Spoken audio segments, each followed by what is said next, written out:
say thank you very much for being here. I love this program so much because it's really an opportunity to talk about ways we can talk with young children. This is truly prevention, proactive. So if you're here as a parent, especially, I applaud you. Kudos for being with us. My name is Kim Porter. I'm the executive director of Be a Part of the Conversation. I want to say a big thank you to the Bucks County, there we go, Drug and Alcohol Commission. I know Mallory Prade's on the call tonight. Thank you, Mallory, and thank you to all of our friends at Bucks County. We have worked with Bucks County off and on for years, and we're really glad for this, happy about this relationship that we have. So thanks to Bucks County. And if you're from outside the Bucks County, you're welcome to be here too. So glad you're here. We are going to allow time after I'm going to give a little presentation. You're going to hear from my colleague in a little while too. But we do want you to join in a conversation when we finish presenting, because we'd love to have a discussion about all this with you.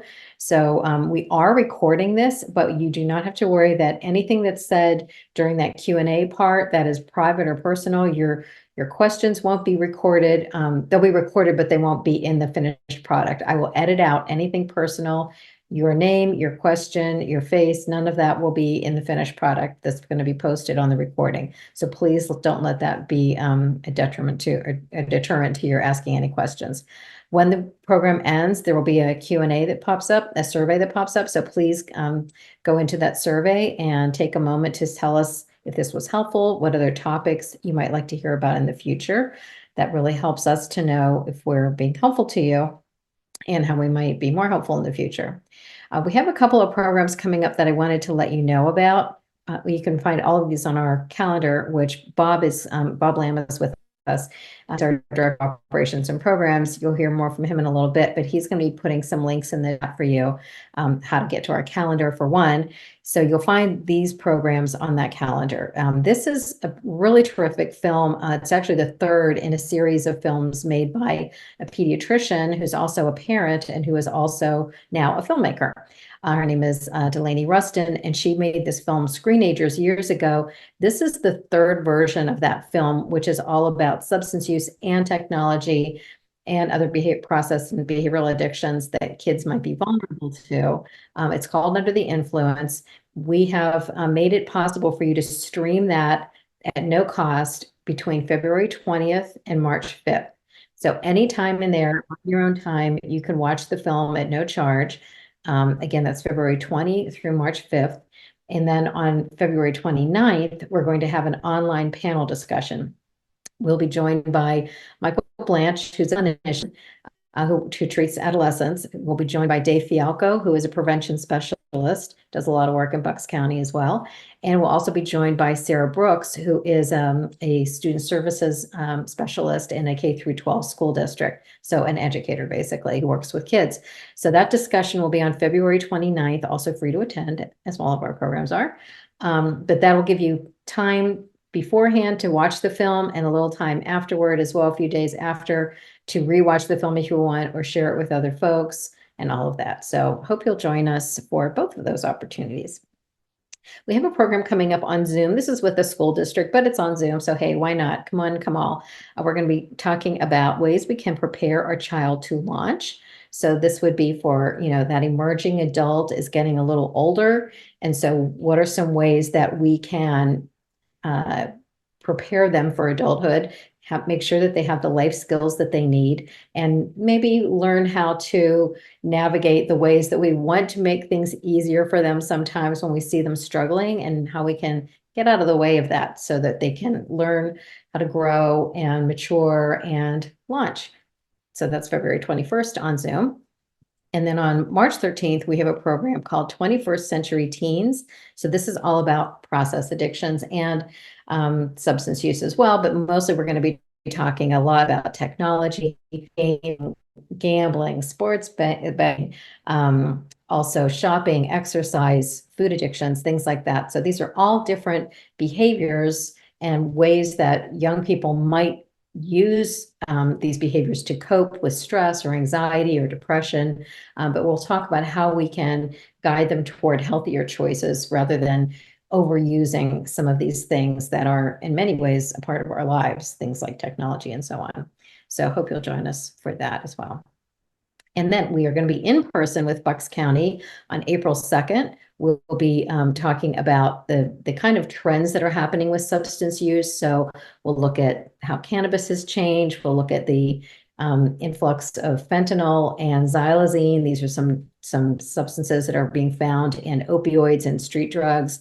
So we'll be talking about some of the things that are happening currently and also some of the best ways to address those challenges, treat them, reduce harm, and things like that. So I hope you'll join us for that. More details, that'll be at St. Luke's Penn Foundation, or Penn Foundation St. Luke's. I can never get that right, but we'll be again in person for that one on April 2nd. But you can find these and lots of other programs that we have coming up on our calendar.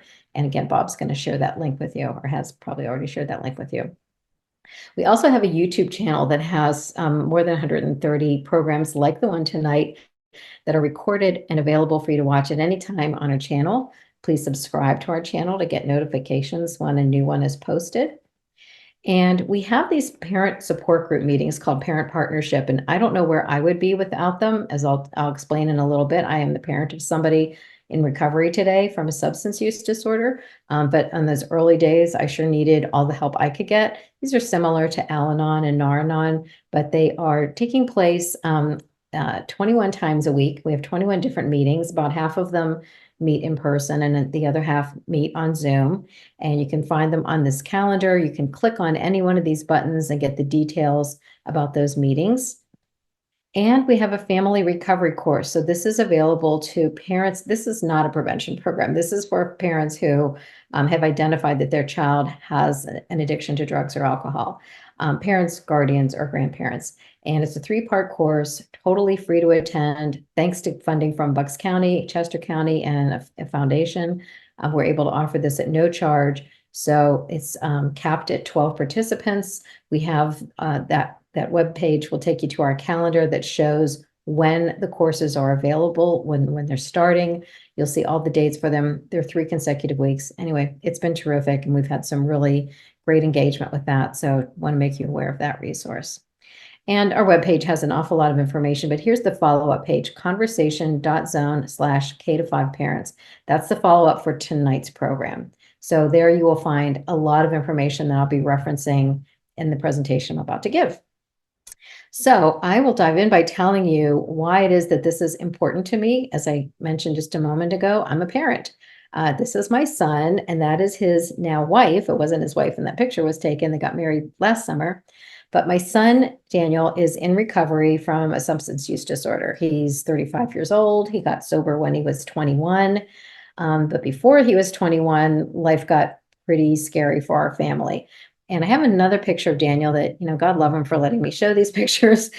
He's very supportive of the work that I do. And I'm so grateful to him that he allows me to tell his story and our family's story. But there's Daniel in the middle when he was 14 years old. It was after a band concert. We were at Baskin Robbins, super wholesome family outing with his sister and his dad and me.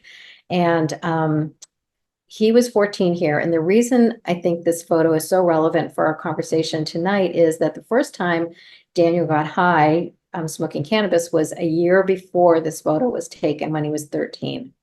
That is actually not unusual for a young person who is interested in experimenting. We hear this story repeatedly, whether it's people, you're going to hear from Bob in a little while, who's going to share his story. So we talk to a lot of people in recovery today. When they share their story, it often does involve an early onset of some kind of use.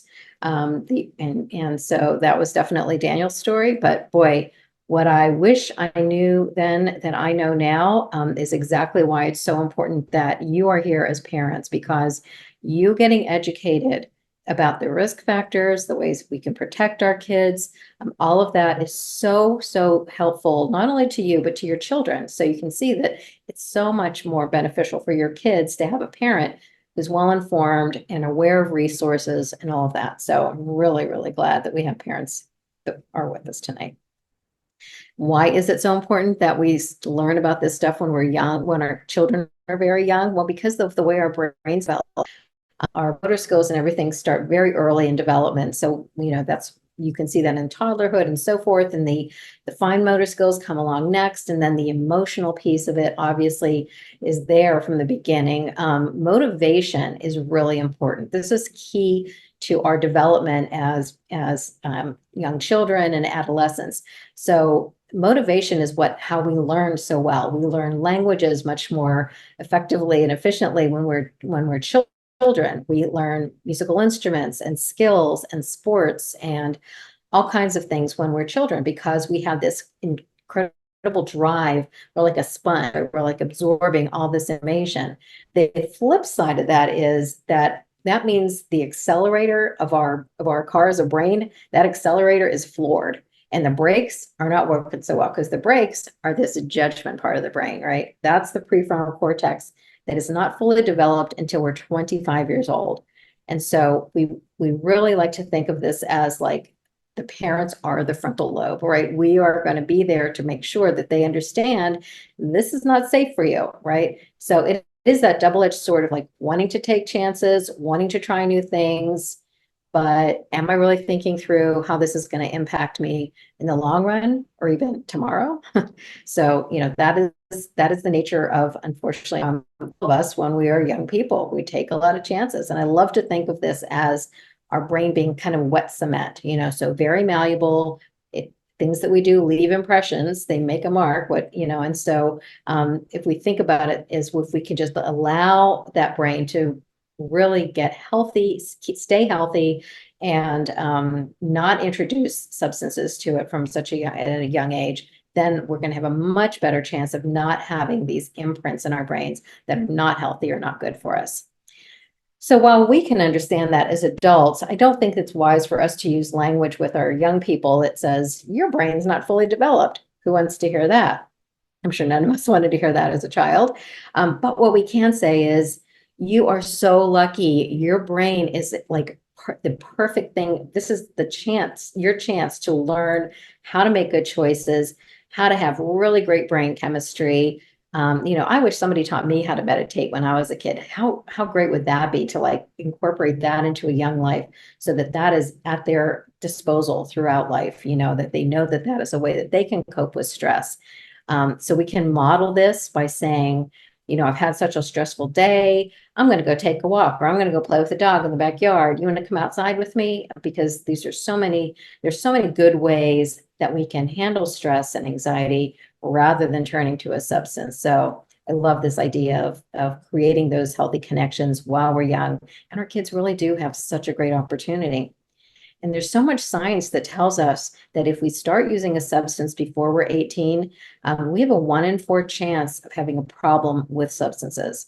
If we can wait until we're over the age of 21, which is when we're legally allowed to drink or use other substances like tobacco and some cannabis products in some states, more on that, we would have a 1 in 25 chance, if we wait until we're over 21, of having a problem with substances. So our risk is greatly diminished if we delay the onset of use of substances. But why is it in general that some people have a problem with substances and others don't?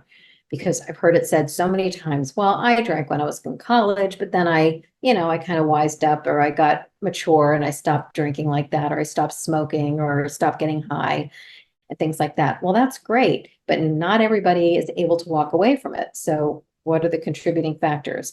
Number one is genetics. Roughly 40 to 60% of the risk for developing an addiction has to do with genetics, that family history. So that's very, very important, if there's a family history, to be aware of that.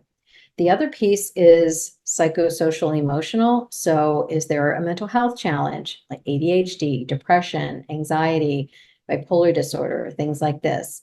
Has there been trauma, for example, as well? This could also be a risk factor.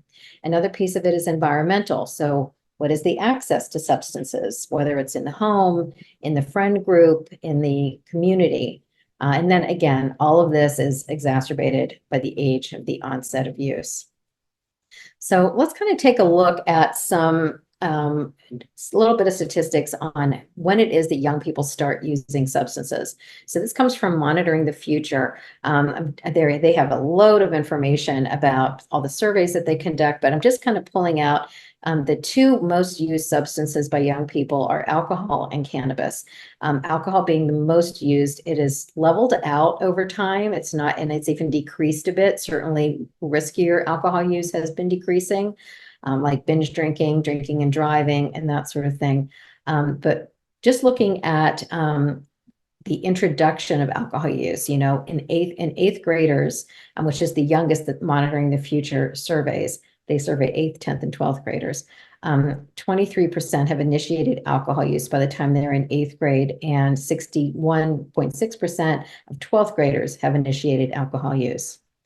If you look at cannabis use, it's a bit lower than that. 11% of 8th graders have tried cannabis, and 38.6% of 12th graders have tried cannabis. So in both cases, both alcohol and cannabis, it's not everybody. So when our kids say everybody does this, no, they don't. They really do not. But certainly more do than we would like, but it is not everyone. That is one of those social norms that we would like to dispel, those myths that everybody does this. Definitely not true.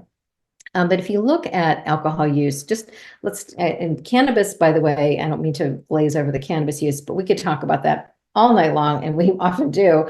But some of those programs, as I mentioned before, are part of our YouTube channel. They're there. We have programs coming up talking about cannabis.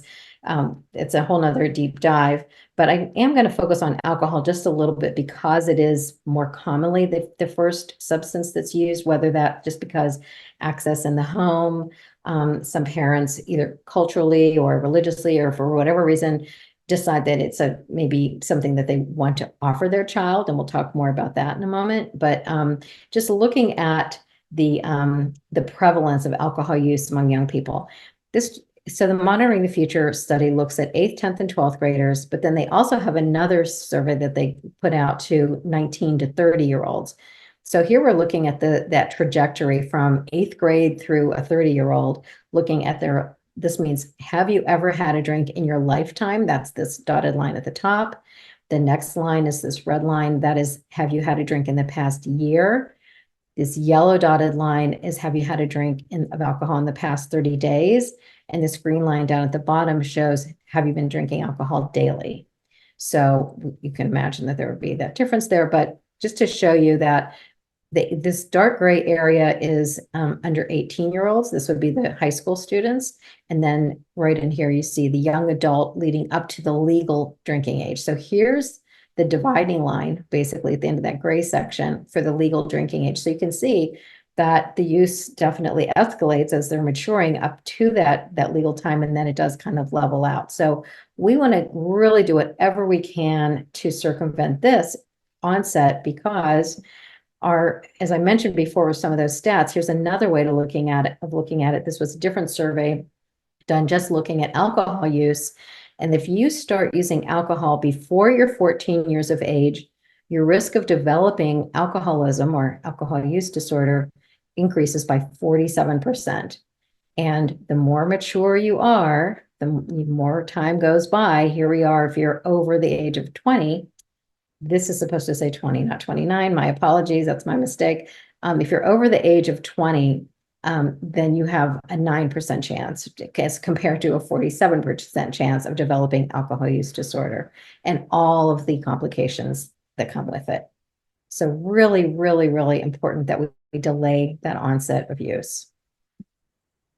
And parents, we are the #1 influencer in our children's decisions about alcohol. So whether a child chooses to drink or not to drink is heavily influenced by the parents. This is a meta-analysis of 5 different studies that were conducted, taking a look at asking kids, what made you decide to make that decision to drink or to not drink? And parents are #1. We can say friends are an influence and school is an influence, that sort of thing. But it is us parents, folks. I hate to tell you the pressure's on, because it is definitely us. But this is great. This is a really good opportunity to help them to make a good choice about this.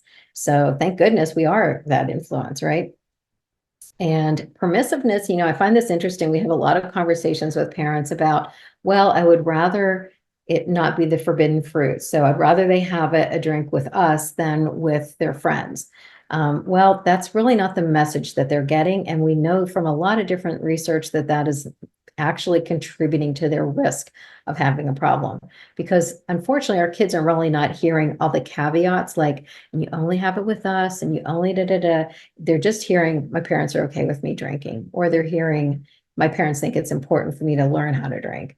And really, there's not a reason in the world that a young person should be introducing alcohol or any mood altering substance to their bodies, to their brain before they're 21, better yet 25, but we know that's unlikely with the legal age being 21. But just to know for sure that this is not going to help things at all for our kids to believe that it is permissible by their parents. And we also need to think about our own consumption, not suggesting that if we're 20, we should, because we're not prohibitionists here. If you're able to drink moderately and not drive and that sort of thing, more power to you. But the idea is here that we want to think about the message that we're sending. Like, is this really helpful because I'm stressed or tired, or I've had a really bad day? And, we just want to be thoughtful about the way we are framing our use of having a beer, having a glass of wine, having a mixed drink, whatever. Just because our kids are watching, they want to be like us, which is completely understandable. We all wanted to be grown-ups when we were little kids. And we just want to make sure that we're not adding to that kind of glorification and the allure of alcohol use. So I really love looking at protective factors. So, some of the ways that we can support our children in making these healthy choices is to make sure that they feel comfortable talking with us about this. We're going to talk a lot more about that in a moment. We want to make sure that they feel that they are supported, that they have a lot of consistency in their life. The stability of parents is so crucial to a young person's development, at least even showing the appearance of unity and being on the same page in our parenting skills and styles and things like that. The friend group is really important too. And I know sometimes parents wish that they could manage that, but we don't always have those choices. But certainly being aware and being curious and being open to who the friends are and talking with them and keeping those lines of communication very open. And then knowing that there are other adults in their lives who are there for them, not just mom and dad, other folks as well, who might be there for them as role models, as support systems, and so forth. So kind of like to think of raising a child as building scaffolding, right? So we're trying to prepare them for that launching into life. And so there are so many people in their lives who can be that help to launch, that scaffolding to build all the support that they need. And, this is hopefully that we have some educators with us and some prevention specialists and that sort of thing, because it really does take a village to raise a child. And everything that we're talking about tonight is all meant to help them move on into the world, right? So that they don't need all this scaffolding anymore. They don't need to have us helping them with those decisions. They're able to make those decisions. They're able to make healthy choices and moderate their use of technology. They're considering having, alcohol or other substances when they're adults, and hopefully making really healthy decisions around those choices. So we have this practice that we love as part of this program, because when we think about elementary school children, fifth grade is like kind of the end of those elementary school years, right? Sixth and through 12th grade of secondary education. So looking at elementary education. So fifth graders were asked by mostly health teachers. What they did was the health teachers distributed index cards to kids. And this was all done locally. They were given index cards and the kids were told, don't put your name on these cards. So it's totally anonymous. Don't put your name on these, but ask any question you have about drugs or alcohol. And the teachers collected those questions and typed them up and sent them to us. If we were with you in person, you would have a big sheet of paper that has more than 100 questions on it. And we actually have that on our follow-up page, so you can see lots and lots of these questions. But we've chosen a few that were very representative and were kind of asked repeatedly, and that just seem to be some of the most common ones. So I'm going to highlight some of those and talk a little bit about how we might respond to them. And I would love to hear a little later on from you what your thoughts are about some of these and maybe how you might answer some of these questions. So here's one. What are the main reasons people do alcohol or drugs? So how might we answer that? So here are some things. I'll tell you what I think I've learned, and I'd like to know what you think. Sometimes people use alcohol or other drugs to change the way they're feeling. Unless a doctor prescribes medicine that is best for that person, drugs and alcohol aren't a healthy way to feel better. What are some ideas you have about what we can do to feel better without drugs or alcohol? So these are the kinds of conversations we can have with our kids, getting really worked up about fear that they're going to make a bad decision. And so taking an opportunity to talk about choices. And this might even come up when you're watching a movie and you see somebody drinking alcohol. Like, this is a great time to talk about this. Like, push pause and say, like, you notice how much they're drinking on this? What do you think that's about?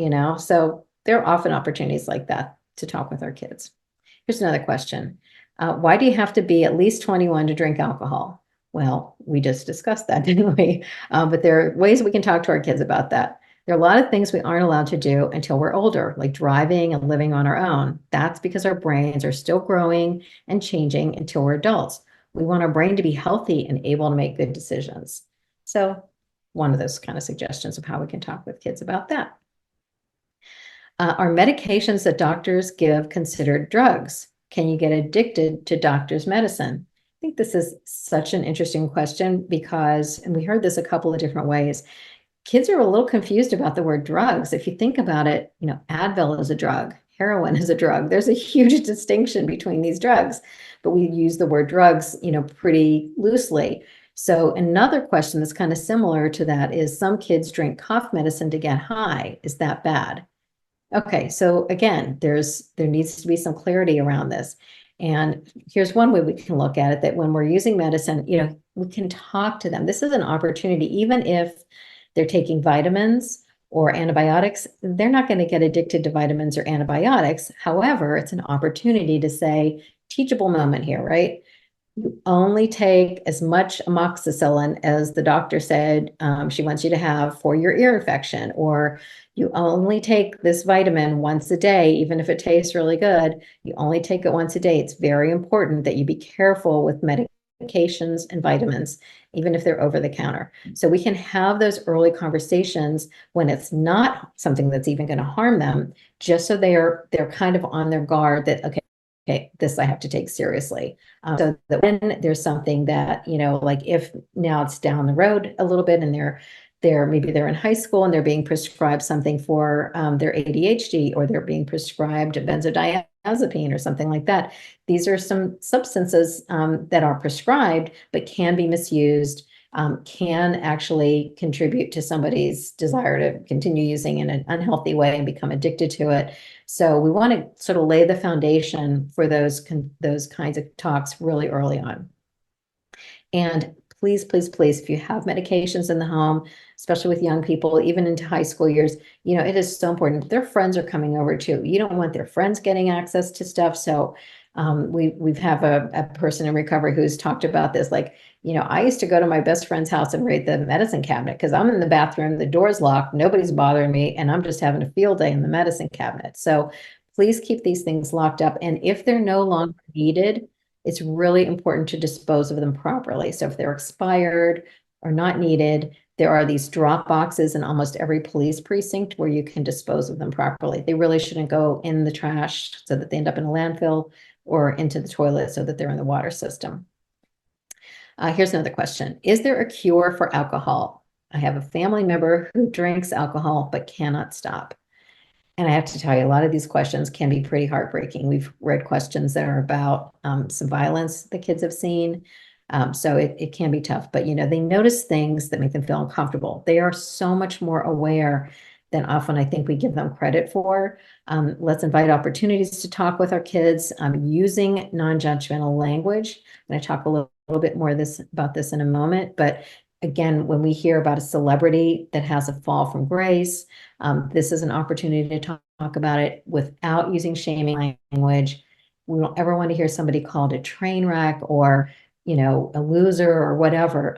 This is because we want our kids to talk to us about their older sibling they're worried about. that they've noticed has been vaping a lot, or their cousin who offered them a drink at Thanksgiving, or their neighbor down the street who they were, they saw them using drugs or whatever that is. We want them to talk to us about these things. So we don't want to use any kind of shaming language about strangers or public figures and that sort of thing, that's going to tell our kids, my parents don't like these people. They don't want to hear about this. They think these are bad people. So I'm not going to say that I might be one of those people, or my friend or my sibling is one of those people.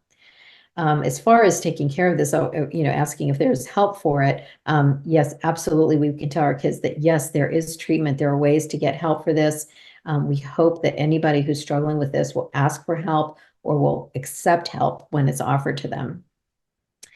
Another question, my friends use drugs and they always tell me to try with them. I am afraid, but want them to be my friends. Boy, oh boy, right? Isn't this something that really is scary for parents to hear? I know it is, but it's so important that this child told us this. Like, thank you for being honest with us. And we can talk to them about ways to role play this. Like, okay, what would you do? Like, let's talk it through. I'll be your friend who's offering you something, and you be you, and you tell me what you would say to me, and you can play that out. And if they're not really comfortable doing that with you, suggest that they do this with a friend that they really trust, that they know feels the same way that they do. And you can help them with that, or you can at least make that suggestion that they try that. So really, that's experiential, right? That's learning how to do this because you're practicing it so that it's not so uncomfortable when they're actually in that situation. So, really being there's so many ways that we can encourage these kinds of conversations. As I said, I have a whole sheet of that stuff on that follow-up page that has all those questions. You might actually want to look at some of those with your child and say, do you have any of these questions, or what questions do you have? I would love to hear from you. And really thinking through how we respond when they ask a question, because it might bring up a lot of fear, or we might want to shut down any possibility that they're thinking about trying some of this, but we want to keep that conversation going. So even if they come home from school, you give them a hug and boy, they smell a little funky, and you question it and they say, well, Brian offered me, let me try his vape pen. And I might freak out as a parent and say, what were you thinking? Oh my God. And like jump into this lecture. I'm like, I'm going to call Brian's parents and you're not going to Brian's house ever again and all that. Well, we just now shut down communication, right? And so I love this acronym, the word WAIT, which stands for why am I talking? Let's just take a moment, take a breath, and think about how we can encourage our child to keep talking. They just told us the truth about something, a choice that they made that we don't like, but we want them to keep talking, right? So let's just lean into it and tell me more about that. What made you want to try that? What did it feel like? And now we're going to, talk to the other parent. I need to think about this a little bit. So maybe I'll get back to you like after dinner tonight. We'll discuss this again, get on the same page with the other parent, think through how we want to discuss this and say like, okay, we need to make it really clear that we don't want you to vape, if that's what it was, whatever it was. We don't want this behavior to continue, but we really would like to learn more about why you wanted to try that, and offer to answer any questions they have, or let's, ask them some questions too. Like, do you think that could have gone differently? Like, could it have been a bad thing for you to, could something bad have happened when you did that? Just to kind of help them to start thinking through some of those consequences as well.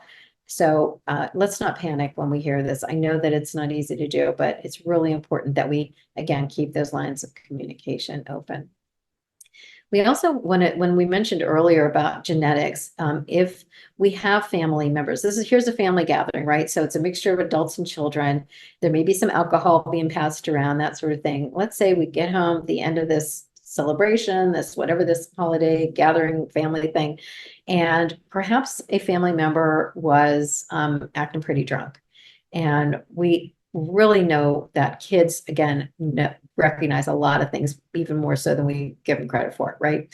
So when we get home, we might say like, did you happen to notice that Aunt Lisa was acting a little funny tonight, and offer for them to, tell you their thoughts about that. if something really demonstrable happened, right?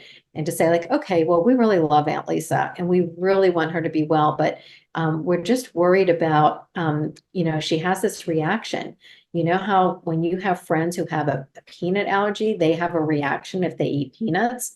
Well, some people have a reaction when they have alcohol.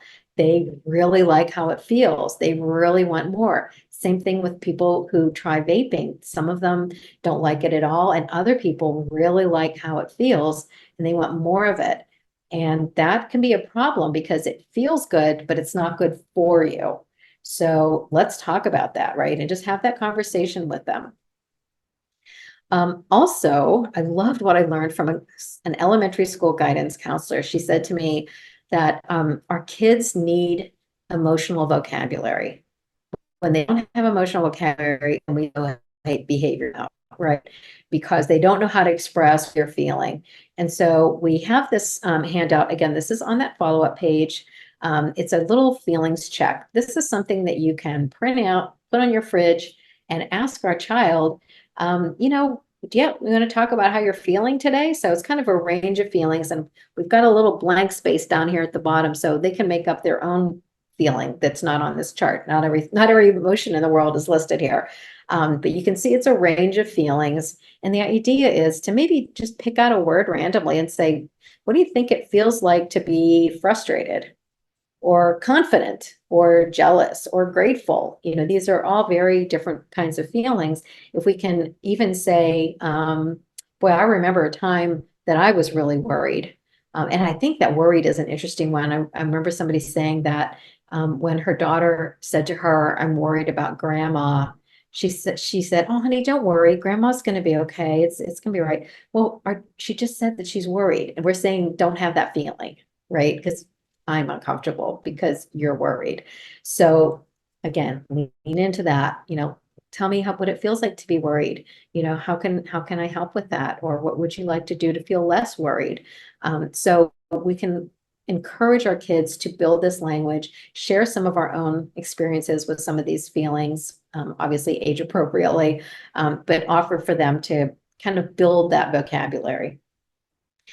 We all know what helicopter parents are, right? The hovering, the checking the grades and that sort of thing.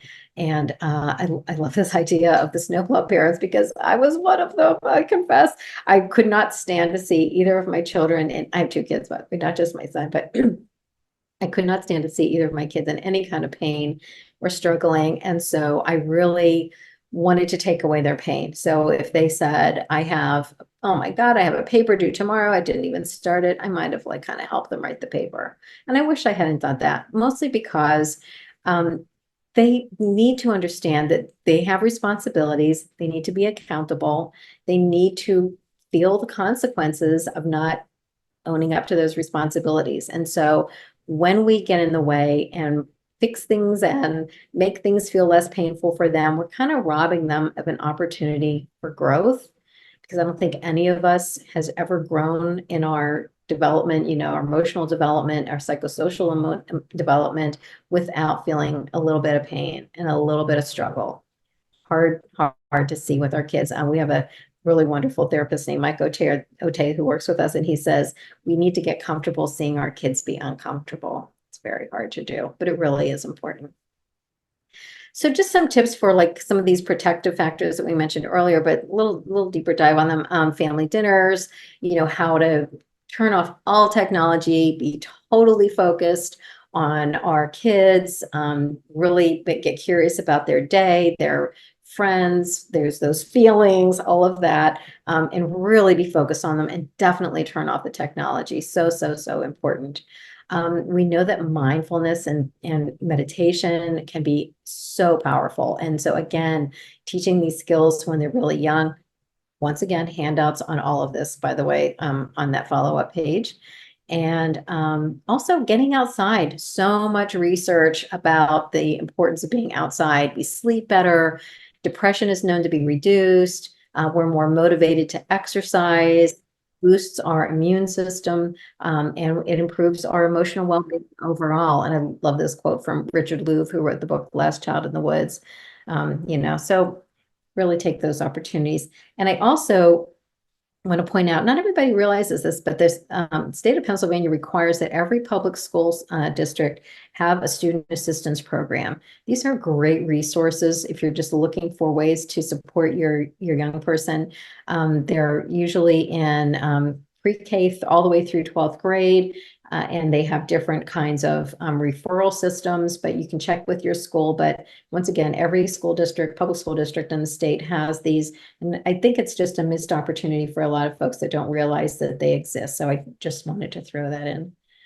And I want to introduce my colleague, Bob Lamb, to you now. Bob is our Director of Options and Programs, and he is also a person in recovery. And I love having people share their personal stories because it really helps us, I think. I know this helped me a lot when my son was just entering recovery, when I was so fearful and had a lot of confusion about what was happening. It helped me a lot when I heard from people who were kind of on the other side of it and sharing their story. So I'll let Bob take it away. Thanks so much, Bob. Thanks, Kim. And thanks everybody for being here. It's definitely an important conversation to have, and we're glad you're all here. And it's always interesting telling. It's still weird telling my story on Zoom because like all I see is my face. But I always like to throw that out there. So, like Kim said, I'm a person in long-term recovery from a substance use disorder. For me, that means I haven't used drugs or alcohol since July of 2012. I was 24 when I entered recovery. I started using substances when I was 12 or 13, in that range. But I'm going to tell you a little bit about like what my substance use looked like, and then how I entered recovery and what my recovery has allowed me to do today. But even before picking up a substance, I was like, uh, you know, I look back at my childhood, like after knowing like what prevention work looks like, and like, I can like nitpick all the things that, happened to me, or that my parents did, or that my school did, or all of those things. But like in the moment, I realized, like looking back on it, like everybody was trying to do the best they could to support me and to like love me and to, just do the best they could to get by. I was grew up in a Irish Catholic family, and there's a history of substance use on both sides of my family, and addiction on both sides of my family. And it was not something that my family ever talked about. I didn't realize that there were like people who had substance use problems until I was like a year into my recovery. So that's like a good 25 years of my life. I didn't realize how addiction and substance use impacted my family.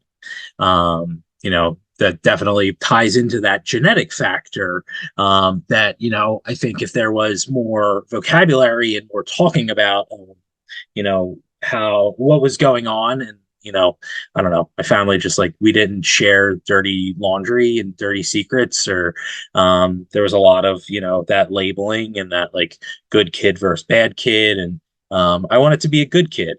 I wanted to be a good person. I was a shy kid. I was awkward. I was actually really personable when I was like through like 3 or 4 years old, supposedly. I don't really remember that time in my life, but like I was definitely like felt very uncomfortable in my own skin. I felt like I had to try really hard to make friends. I was one of those kids who I would internalize and analyze every uncomfortable situation I put myself into. And it definitely like made me more anxious and more self-aware than a lot of my peers seem to be. When I entered recovery, I heard a lot of people say that like when they showed up to kindergarten, it felt like all these kids had this like guide for how to live life. And like that was not something that I felt like I had. Like I felt like I had to try really hard to fit into the social settings.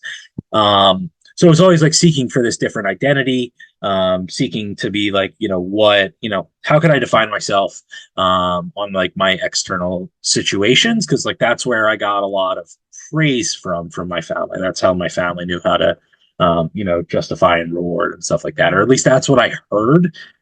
This is like all my perspective as as a young kid. Um, I was not a good athlete. So like that didn't work. I tried to play sports, like kind of got by, but like I was never going to be like, the star quarterback or anything like that. But I participated in sports because it was what my friends were doing. But like the one thing that I stuck to was, academia. I was a pretty smart kid. It was always like it was always one of those like if he applied himself, he could be really smart and like that he could be like really, really successful. Like that's what I heard a lot. So I was always comparing myself to other people. There was, thinking about like a lot of the things that Kim talked about.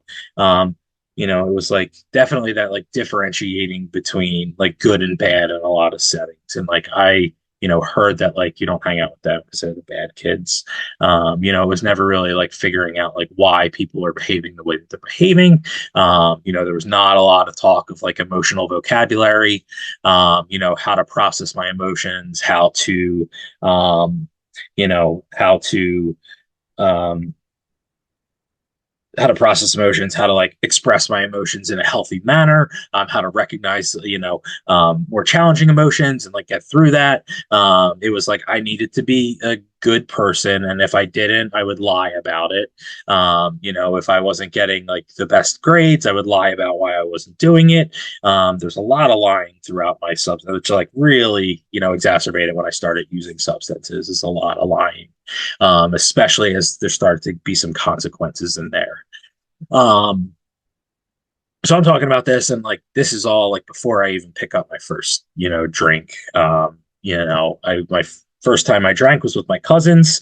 They were sneaking me those like Smirnoff ices, like the alcohol, the soda pops, whatever I think the alcohol pops, I think they called them back in the day, um, so that my parents wouldn't know that I was drinking. And it was like, it was still fun to get like, my aunts and uncles would let my cousins drink underage if it was, in the house. And like my parents weren't going to let us do that. But like I see my cousins doing it with impunity. My parents are drinking with my cousins who are underage. So it's like, it's sending mixed messages as like what I think is appropriate behavior.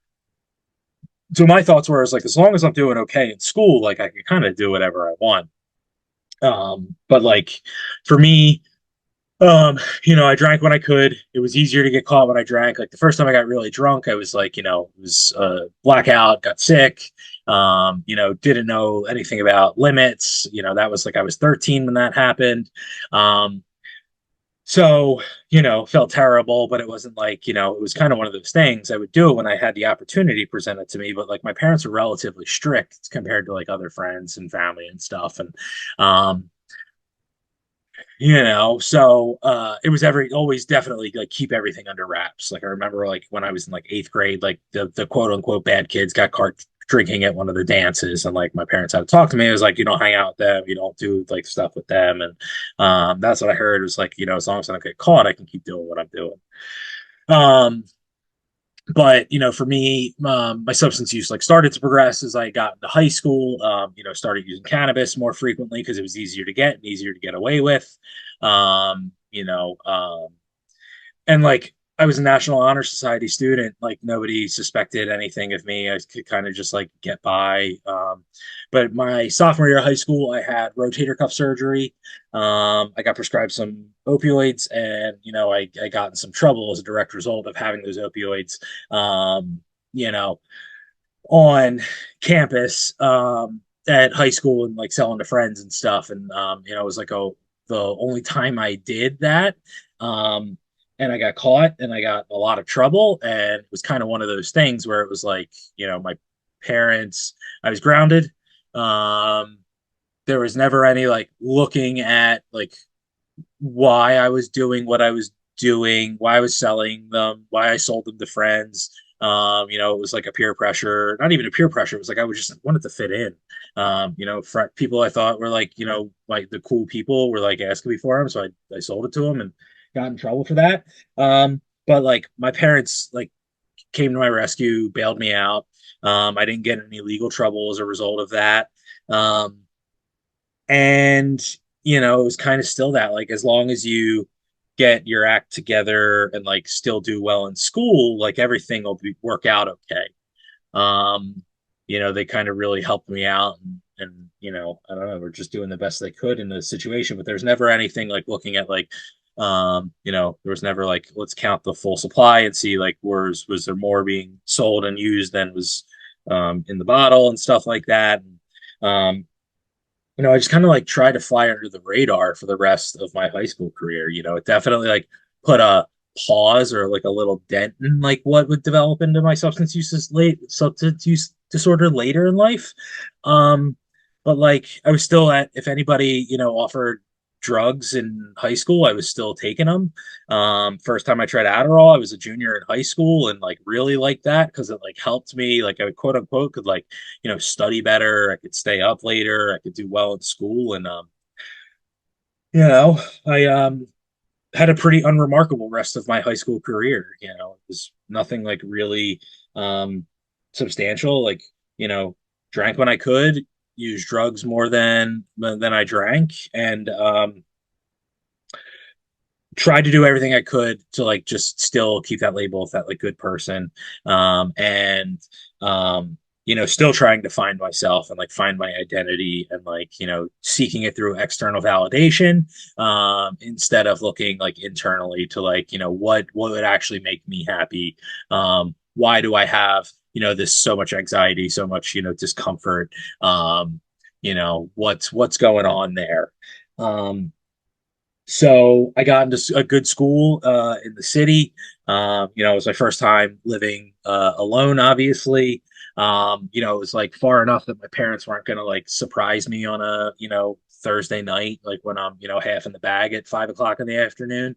But, my substance use started like pretty traditionally for most college students, where it was like I drank on the weekends with friends. Um, and then gradually I joined a fraternity. So like there was a lot of drinking and stuff, but like I was in a pretty academically rigorous school. So that definitely, I wanted to like maintain this perception as like I'm going to be a good like healthcare professional in the long run. So like as long as I can keep those grades up, things will be okay. And like first semester went smooth. I made dean's lists. Like I was like still defining myself on how I was perceived to like my social network and like my parents' friends and my parents. Um, how was I going to be looked at in that way? And my drinking and substance use gradually progressed, where like my weekend was not just Friday and Saturday. It was like, oh, my friends are starting to drink on Thursday. And like Sunday there's football on, and then like Tuesday we have our school-wide testing block. So like everybody parties on Tuesday. So like my frequency of drinking and drug use was gradually escalating. Um, and then I'm using other substances to help with my studying, and trying to like just maintain that. And but then like midway through my sophomore year of college, one of my fraternity brothers had a cardiac incident at my house, and I gave him CPR, and he didn't end up making it. He ended up passing away as a result of that. There was like no drugs or alcohol involved in that incident, but like this is the first experience I had where I had to deal with like some really deep internal conflict. I didn't know how to process the fear, the anger, the trauma of the event.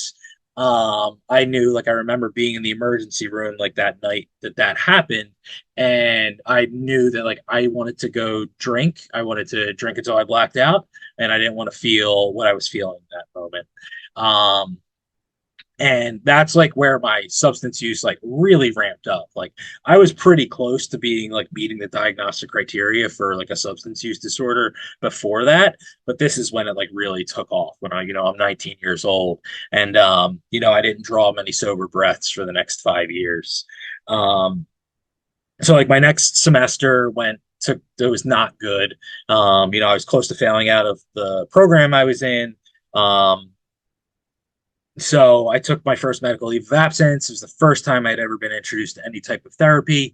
I definitely wasn't seeing a drug and alcohol therapist. I wanted somebody to like focus on my trauma, and then like address that. And then I'd be good. And like for a while that worked. Like I did some trauma therapy. It helped me with some of that stuff. But like, there was never anything to look at like what I was using drug and alcohol wise. Or if there was any questions, I just brushed it off and like really minimized what I was doing. Um, so then like this leads to a cycle of like where I'm doing okay in school, or I'm doing okay mentally. I decide to go back to school. Um, School gets hard, life gets hard. I start drinking more because I use it as like a coping skill and all the excuses that you hear people with substance use disorders talk about. Like I need it to function. Um, it's what all my friends are doing. Like, I'm a typical college kid. Meanwhile, it's like 7 years till I get my bachelor's degree. Um, but I have all these, thoughts and excuses and things, and then, things get hard. Um, Life starts to crumble around me. I'm failing out of school again. I run to my mom and dad for help, or run to somebody at school for help, and they help me. That same cycle happens, 3 times where, you know, um, on my fourth medical leave of absence, like go to the school for another leave of absence. um that was the first time that they finally were like, all right, we need to go get you, like you need to go get a drug and alcohol evaluation if you want to come back to school. And like, my drinking and substance use was really unremarkable. I didn't get in any legal troubles. A couple under, like an underage or two, I don't remember how many I ended up with. But like no DUIs, I didn't, I did a lot of behaviors that were not legal, but it never had any like direct repercussions as a result of my substance use. But meanwhile, I'm drinking and I'm using daily, and I can't stop. I can't stay stops. Everything I am trying to do to stop, like I started to recognize it was a problem, but didn't really realize that there was any way I could stop using. Um, the only thing I knew about like recovery was like what was in media, and it was like, the dingy, dark AA basements, where everybody was smoking and, in their 60s and mad at their wives and stuff like that. Um, so I didn't really have any perspective of like what recovery could be like, what that it was even possible, that I even needed it. I really thought it was like I just had severe mental health issues and I was just going to be miserable, and that was just how my life was going to exist. So the school I was at had a monitoring program for healthcare professionals. I had already failed out of that program, so like, there was just the supports in place. There were people who saw what was happening around me. Like I had with the death of my friend, I had another friend die of cancer like a year and a half after that first friend died. So like there were people in my corner that really wanted to see me succeed, and I just couldn't look at my drinking and drug use until I got to that point. Or it wasn't pointed out to me that like you really need to get this evaluation. So um, I remember when I got the evaluation, it was the most honest I ever was about my drinking and drug use. And I was probably only like 75% honest. And they basically said like you need to be here, like this is the appropriate place for you. You definitely have an addiction issue. I don't remember the exact terminology that they used, but like, it was the first time where somebody was just like, dude, stop using drugs and drinking so much, that I could hear them say that to me. My parents had been telling me I was drinking too much. My friends were telling I was, ostracizing myself from a lot of my friends. Um, they didn't want to drink with me. They didn't want to use with me, because I was just not a great person. I was like a really sad person to be around when I was drinking and using. So, definitely did not help, my case for like having a robust social setting.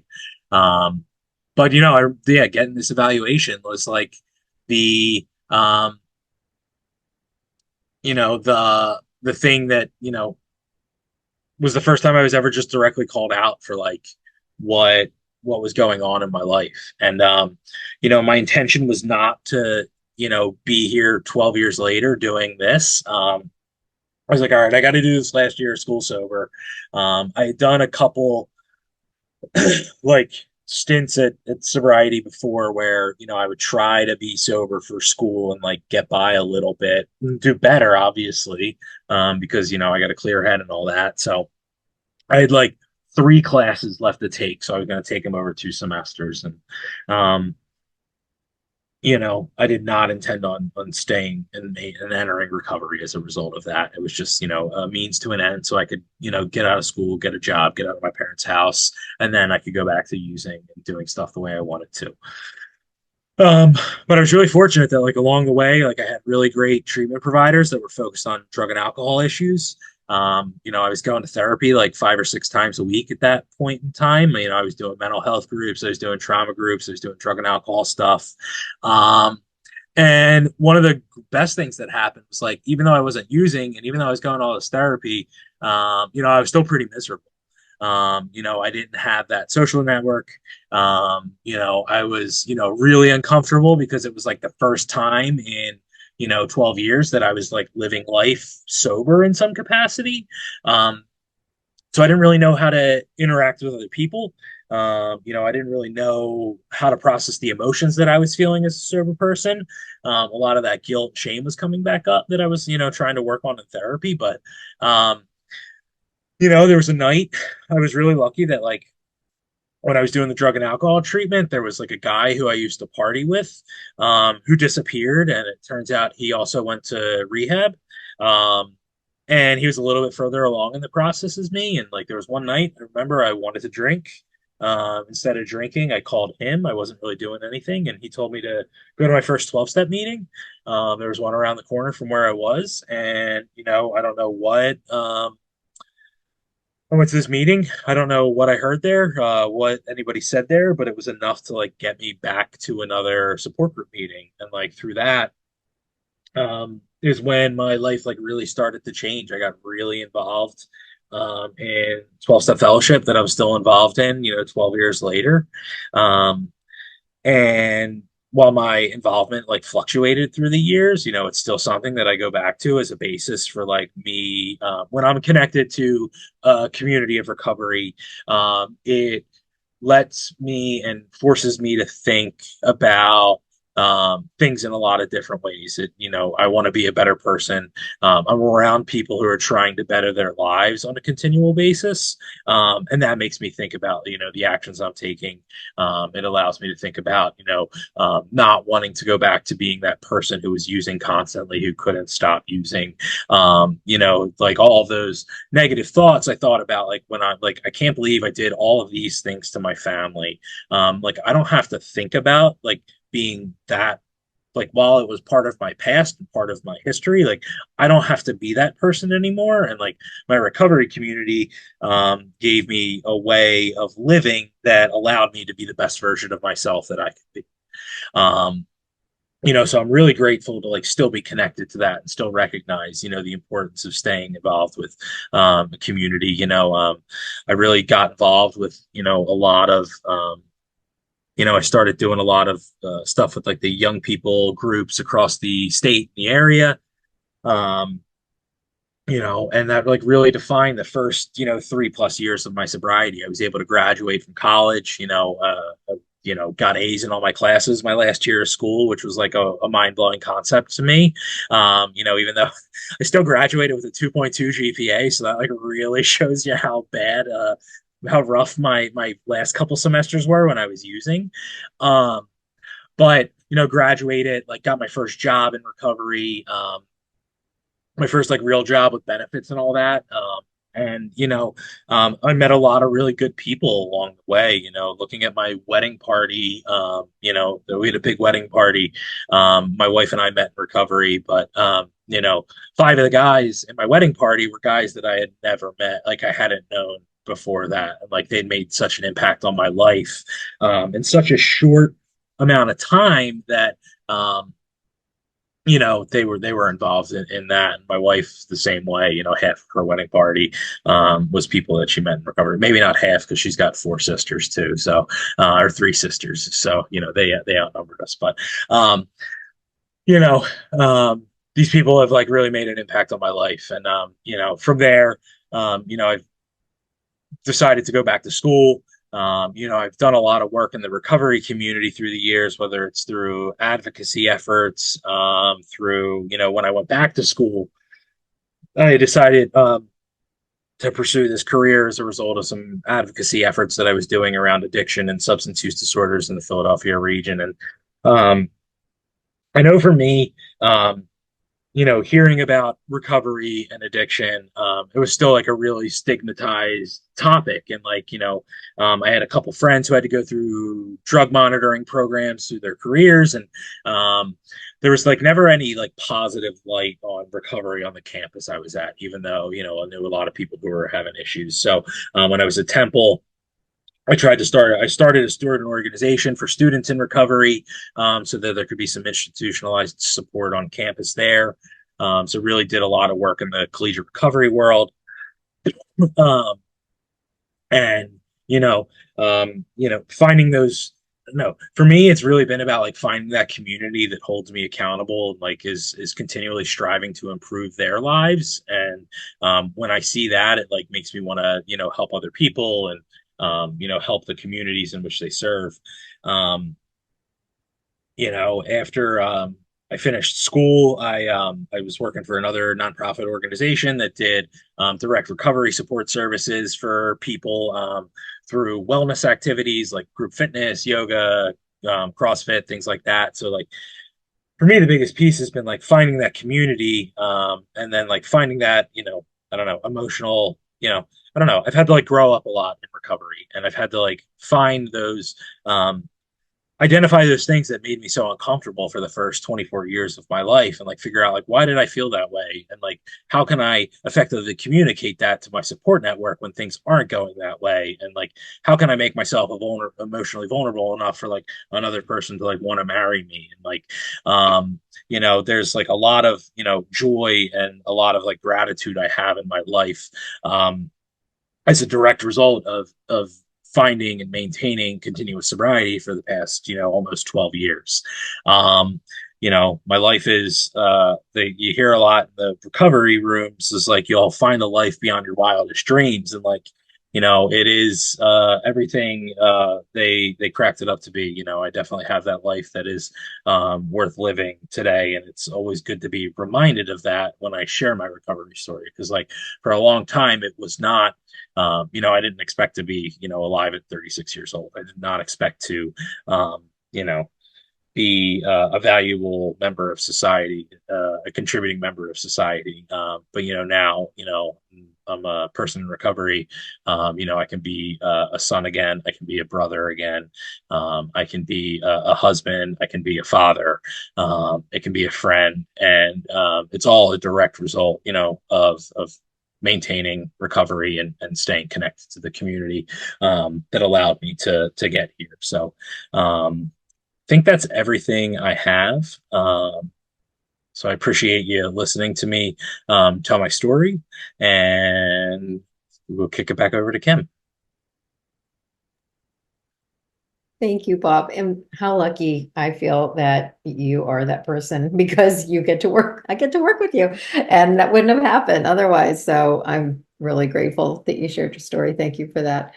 Um, I would love to hear, I know Bob would too, we would really love to hear from anyone who would like to unmute and share some thoughts or ask any questions.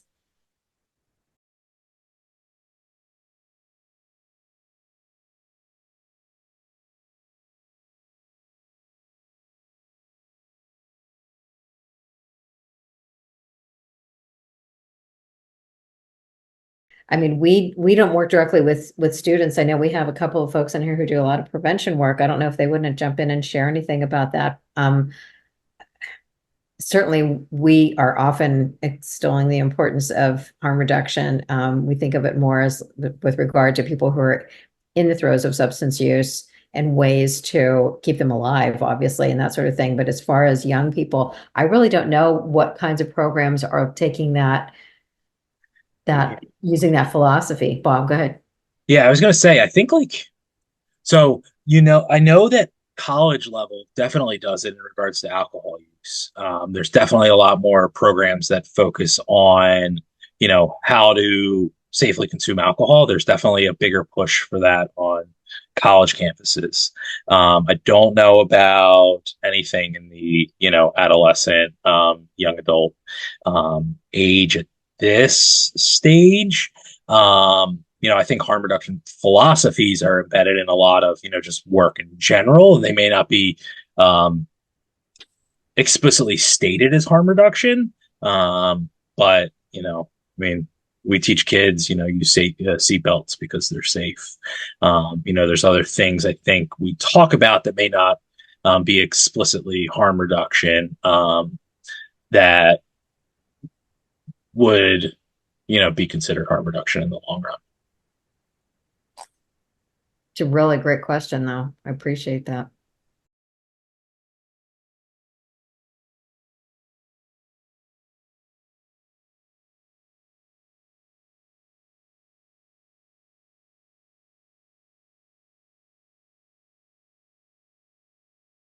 Yes, indeed.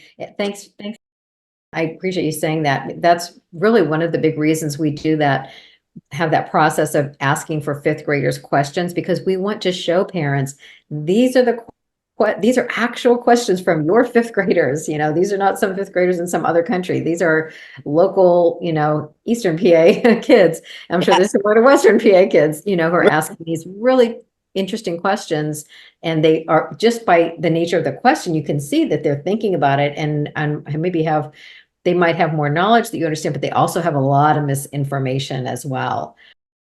Bob, you mentioned that you're a dad, your kids, I happen to know, are tiny and very young, but I know you've thought about this because you mentioned that both you and your wife are in recovery. So I think this comes up, and I know I've asked you this Yeah. before, but I hear you say it again. Like, how will you talk to your kids about substance Yeah, use? I definitely think it's going to be an early and often conversation, especially just, our peer group. We have friends who are not in recovery who can use alcohol successfully, and that's really the only substance they would be exposed to. But it's, going to be, mom and dad have, you know, different histories and different family histories with that, where it doesn't, we're not the best people we can be when we're using drugs and alcohol, so we have to avoid it. We have to, I don't know. We're just going to be really open, transparent, and kind of get into more of that like that emotional vocabulary, that like why we are the way we are, and you know use non-stigmatizing language and non-judgmental language when we're talking about it. Um, because and just let them know like it's not a good idea for you to use that because of our family history, like the way that we talk about the higher risk for any other health condition. You don't eat a lot. If you have a we have a big family history of diabetes, so it was like be aware of the sugar you're consuming and things like that. We would have conversations like that. So Yeah. yeah. And I do think that, we work with a superintendent in another district who likes to remind parents that you may think that your kids are spending the majority of their time with us, but they're really spending just a portion of their time with us. The majority of the time they're with the family, and not to put out all the pressure on the parents, but it really, that I think that meta-analysis was so interesting, that it really and truly is, parental influence is huge. And I I can't tell you how many times in the 14 years that I've been doing this that I've heard parents say, well, they're going to drink, so I'm going to rather they do it at home. And I wish we could move away from that, because I also think that parents think that by being their kid's friend or the cool parent, that this is somehow going to make their relationship better, and somehow magically they're not going to have a problem with alcohol use. And that just does not play out in the research. It really and truly does not. You know, our kids have so many opportunities for friends. They don't have a lot of opportunities for parents in that parenting role. And the time is so fleeting, you know, that they're young and able to be guided by our modeling and our messaging. And so any chance I get, I love to remind parents, like, you don't have to be like the hardcore prohibitionist. This is the devil's botany is what cannabis is, you know, that kind of stuff. We don't want to appear to be so close-minded to it, but certainly making it clear. I think there's this way to find a balance of like making it clear that we're not okay with substance use with a young person. But if you have questions about it, if you're concerned about it, if you're curious about it, you think it might be helpful to you, you know, where kids get all these messages about medical marijuana and things that are seem to be so helpful. You know, I mean, we've had people, you know, even older than Bob who are in recovery. I remember this guy very clearly who was, I believe he was in his early 40s and he had struggled with many, many different substances. But he said, I got to tell you, the one that keeps calling my name is weed. You know, like he said, I drive around and I see these billboards. I'm like, you know, maybe it would help me. No, I know it wouldn't help me, but I want to believe it'll help me. I mean, this is even as somebody with that much time under their belt with recovery and understanding that this is an addiction, he still was almost trying to rationalize, like, maybe I could use it, you know, because that's the messaging that's out there. So it's really not surprising when you have a 15, 16-year-old who's got a lot of anxiety thinking that this is helpful, especially when they list anxiety as one of the medical conditions that it's, you know, you can get approved for. So here's a comment. I think educating on Narcan and the risk of fentanyl and pills is an important knowledge gap in high school age children who may experiment with pills or cocaine at parties and have friends that may try it.